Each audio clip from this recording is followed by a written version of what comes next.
Well, hello. Today, I've turned my attention back to one of my old and absolute favorites, the Black Flame Tarot. And today, one of my favorites came up, the Six of Swords. Now, in tarot, the suit of swords often applies to the mind, to the intellect, to the individual self. And the six interests me because in a different but related deck, we might say, the Aleister Crowley Thoth or Thoth deck, at the bottom of each card, at the bottom of each numbered card anyhow, he includes a word to associate with the card. And whenever the Six of Swords comes up for me, I think back to that deck where the word applied to this card, he used science. When we look at tarot, when we look at the esoteric, when we look at the occult world and the many practices and groups and so forth associated with that, we don't often think science. We don't often think scientific method. We think intuition.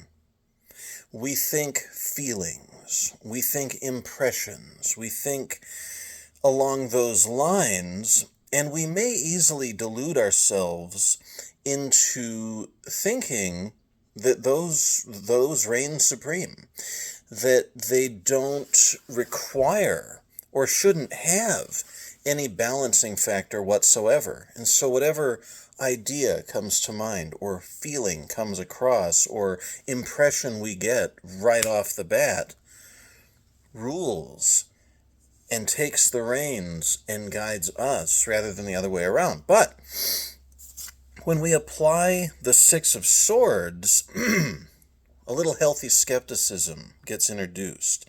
We may not take ourselves, the swords again, we may not take ourselves quite so unnecessarily seriously. We might just remember to cut through the personal BS and remember that we don't reign infallibly.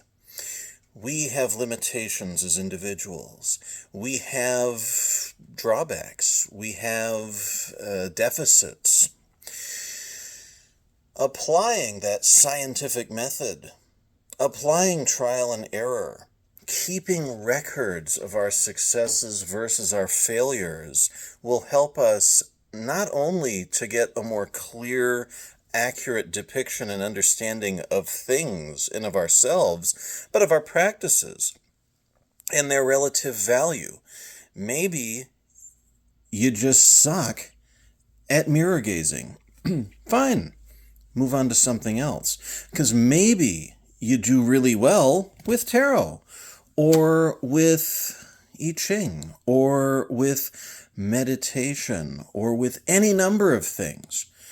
Failure stands as a key component to that science, because we learn just as much, if not more, from failure as we do from successes. And something that has been said by some much more experienced than myself, we learn a great deal from failure, in that we don't fail unless we haven't learned something, right? And so we can get a great deal even from those less than ideal moments, less than successful endeavors. We chip away, we chop away, like with a sword, those things that don't serve us well and that don't contribute to our own growth and our own advancement, individually and in terms of all this esoteric stuff. So use that. Don't take yourself too darn seriously to the point that you can't acknowledge a failure and that you can't see the value in that. It'll serve you well.